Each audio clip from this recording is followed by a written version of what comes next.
SI and CI में कुछ questions हम सिंपल इंटरेस्ट से रिलेटेड करते हैं। यहाँ पे क्वेश्चन कुछ इस तरीके से है, a sum of money doubles itself in 10 years at simple interest, what is the rate of interest. Question में कहा गया है कि कोई मनी जो है वो 10 साल में दूना हो जाता है, डबल हो जाता है। आपको ये बताना है कि रेट ऑफ इंटरेस्ट क्या होगा। तो हमें पता है कि जो क्वेश्चन है, जो फॉर्मूला होता है S I equal to P R T upon 100, यानी कि अब यहाँ पे ये कह रहा है कि मनी जो है वो डबल हो जाता है। इसका मतलब जो पी है वो 10 साल में डबल हो जाता है।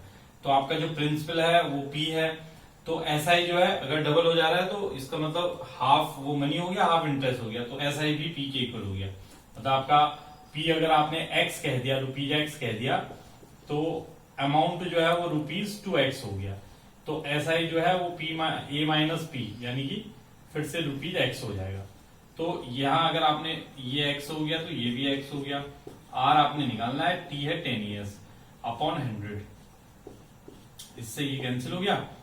अगर हम देखें तो x से x कैंसिल हो जाएगा, 10 इधर आ जाएगा, तो r इक्वल टू आ जाएगा 10, यानी कि जो रेट ऑफ इंटरेस्ट है वो 10% हो जाएगा।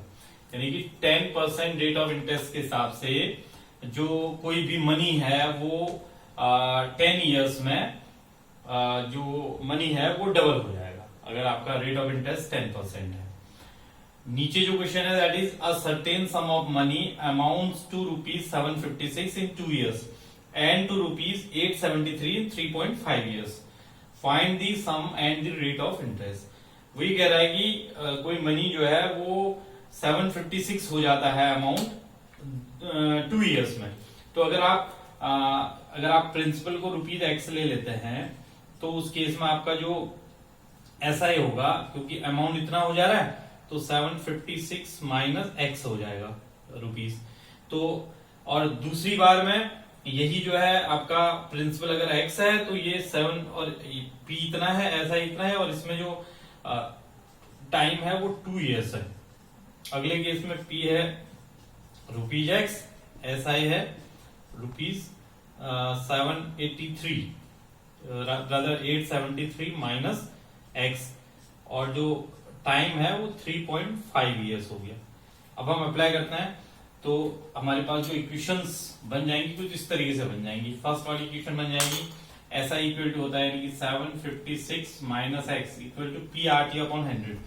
पी हो गया x, r हमने यहाँ पे निकालना है, t फर्स्ट वाले केस में 2 इयर्स है अपॉन 100।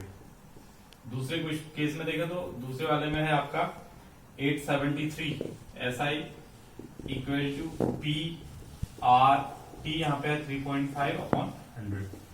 अब ये फर्स्ट इक्वेशन होगी, ये सेकेंड इक्वेशन होगी। डिवाइड कर लीजिए, 756 minus x upon 873 minus x. Divide करने में 100 से 100 कट जाएगा, x से x कटेगा, r से r कटेगा, 2 अपॉन 3.5, यानी कि 2 अपॉन 3.5। 3.5 का मतलब हुआ 7 अपॉन 2, यानी कि 7 इधर हो गया, 2 इधर हो गया।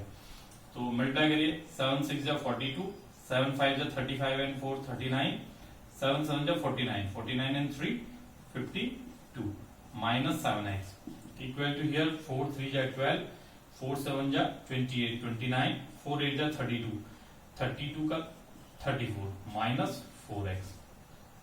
7x को उधर लीजिए, इसको इधर लीजिए, 5292 minus 3492 equal to 7x minus 4x। 0 9 से 9 0, 12 में से 4 8, एंड हियर 4 में से 3 अगर आप सब्ट्रैक्ट कर दे तो 1 equal to 3x। This implies that x equal to 600, यानी कि जो आपका प्रिंसिपल है दैट विल बी ₹600। और जो एक बार प्रिंसिपल आ गया आपका, सम आ गया 600, तो अब आप r भी निकाल सकते हैं। दोनों में से किसी भी एक इक्वेशन में सब्स्टिट्यूट कर दीजिए, यही सब्स्टिट्यूट कर दीजिए। 756 minus 600 equal to 600 into r into 2 upon 100। इससे ये कैंसिल, ये हो जाएगा 156 इक्वल टू 12 इंटू r, तो r is equal to 156 upon 12, 12 1 जा 12, 12 3 जा 36, तो 13%। तो जो रेट ऑफ इंटरेस्ट आ गया वो 13% आ गया। तो क्वेश्चन में आपने प्रिंसिपल भी निकाल दिया, आपने रेट ऑफ इंटरेस्ट भी निकाल दिया। तो इस तरीके से कोई भी क्वेश्चन जो सिंपल इंटरेस्ट से रिलेटेड हो, जिसमें जो कंडीशन दे रखी है, अमाउंट, कोई मनी जो है इतने टाइम में इतना हो जा रहा है, इस तरीके के क्वेश्चंस को आप इजीली इस तरीके से सॉल्व कर सकते हैं।